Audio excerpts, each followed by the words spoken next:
3, 4. Stop straight now. 1, 2, 3, 4, 5, 6, 7, 8, 9, 10.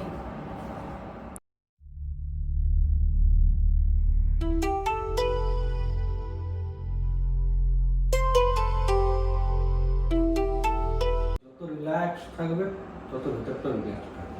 এই জায়গাটা এমনি হালকা গরম করে রাখি, নেকটাকে লুজ করে নিতে পারেন গরম মশলা স্ট্রেচ করে নেওয়া যাবে।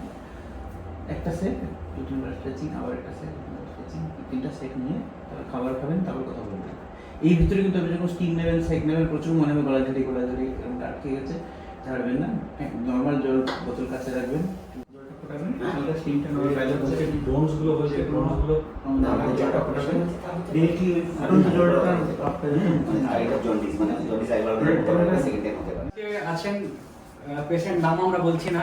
উনি আমাদের কাছে এসেছিলেন প্রায় 3 সপ্তাহ আগে, যে ওনার গলা ভেঙে আছে বিগত 6 সপ্তাহ 7 সপ্তাহ ধরে। তো আমরা একটা এন্ডোস্কোপি করে দেখি যে ওনার ভোকাল কর্ডের ষড়যন্ত্রের মধ্যে একটি ছোট্ট পলিপ জাতীয় জিনিস তৈরি হয়েছে। তো সেটা কিছুতেই কমছিল না। তো আমরা সিদ্ধান্ত নিই যে এটা আমরা ভিডিও ল্যারিঙ্গোস্কোপি করে, মানে গলার মধ্যে ক্যামেরা দিয়ে জিনিসটাকে বের করতে হবে এবং সেটা বায়োপসি করে দেখতে হবে। তো সেটা সফলভাবে হয় উইদাউট এনি কমপ্লিকেশনস। আমরা মাইক্রোসার্জারি করেই জিনিসটা বের করে দিই এবং সেটা বায়োপসি রিপোর্টে এসে গেছে যে সেটা বিনাইন, কোনো রকম কোনো ম্যালিগনেন্সি নেই। অ্যাজ পার রুল যেটা করা উচিত সেটা হচ্ছে এই ধরনের অপারেশনের পরে 1 সপ্তাহ পেশেন্টকে কোনো কথা বলা উচিত নয়, বিকজ এই জায়গাটা খুব র থাকে, সারফেস যেটা ভোকাল কর্ডের সারফেসগুলো র থাকে, যাতে করে আরও ঘর্ষণ না হয়। তো উনি একদম আমাদের কথা মেনেছেন, একদম পেন অ্যান্ড পেপার কমিউনিকেশন করেছেন এবং যদি কিছু বলার থাকে কখনো সেটা উনি আমাকে হোয়াটসঅ্যাপে জানিয়েছেন। তো আজকে আমরা এসেছি অন ডে 8 or 9। আমাদের সাথে আছে ডক্টর রজনীকান্ত প্রধান। আই এম ভেরি থ্যাঙ্কফুল যে উনি আজকে আমার ক্লিনিকে এসছেন আমাদের হেল্প করার জন্যে।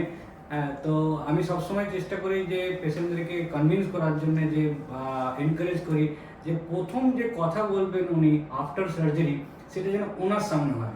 বিকজ এখানে এই যে কীভাবে নেক্সট কথা বলবেন, কেননা ওনার যে মেইন প্যাথোলজিটা হয়েছিল সেটা বেশি কথা বলার জন্যই হয়ে থাকে। তো এর পরের ধাপ কি হবে যাতে করে এরকম জিনিস আবারও না হয়, সেটা আমাদেরকে আজকে উনি গাইড করেছেন এবং উনি ভালোভাবে সব শুনে নিচ্ছেন। ওনাকে আপনার একটা ডুজ অ্যান্ড ডোন্টসের পাতাও দিচ্ছে, যেটা আমাকে নেক্সট আগামী 4 থেকে 6 সপ্তাহ অবধি মেনে চলতে হবে। তো ওভারঅল ওনার রিকভারি খুব ভালো হয়েছে এখন অবধি, অ্যাজ অফ নাও, তাই তো? হ্যাপি? তো আমি ওনার পোস্ট প্রি অফ ভিডিও আমাদের কাছে আছে যে কীরকম ছিল ওনার আওয়াজটা, এবং পোস্ট অফ আমরা এরপর দেখাবো যে কীভাবে ওনার ভয়েসটা চেঞ্জ হয়েছে, আরও চেঞ্জ হবে, আরও বেটার হবে কিছুদিনের মধ্যে আমরা আশা করি। তো মিস্টার ডক্টর রজনীকান্ত প্রধান যদি কিছু বলতে চান এ ব্যাপারে, যে এরকম পেশেন্টদের কী করা উচিত। অ্যাকচুয়ালি এনার কাছে পার্টিকুলারলি ওনার হিলিংটা খুব ভালো হয়েছে এবং surgery is excellent. Dynamically mechanically যেটা vocal cord closure, opening, gap, irregularity এসব কিছু নেই। সো হোপ ভয়েসটা ভালো হবে। এখন পর্যন্ত উনি যেটা মেনে রয়েছেন, আরও 2 উইকস মতো ভোকাল হাইজিন করা বা ভোকাল ট্রমা না হওয়া বা ওভার ইউজ না করা, ভোকালটাকে ময়েশ্চারাইজ করা এবং বাকি day to day life activities, smoky air, reflux, এগুলো কন্ট্রোল করলে, ও যদি ওভার ইউজ যদি না করেন, নেক্সট উইক ভিতরে ওনার ভয়েসটা নর্মাল ভয়েসে পৌঁছে যাবে। খুব উনি করবেন সেটা। এখন করে এসছেন, নাও সি ইজ হ্যাপি। উনি যদি 15 দিন পরে করবেন তাহলে আমরাও happy. Okay, thank you so much.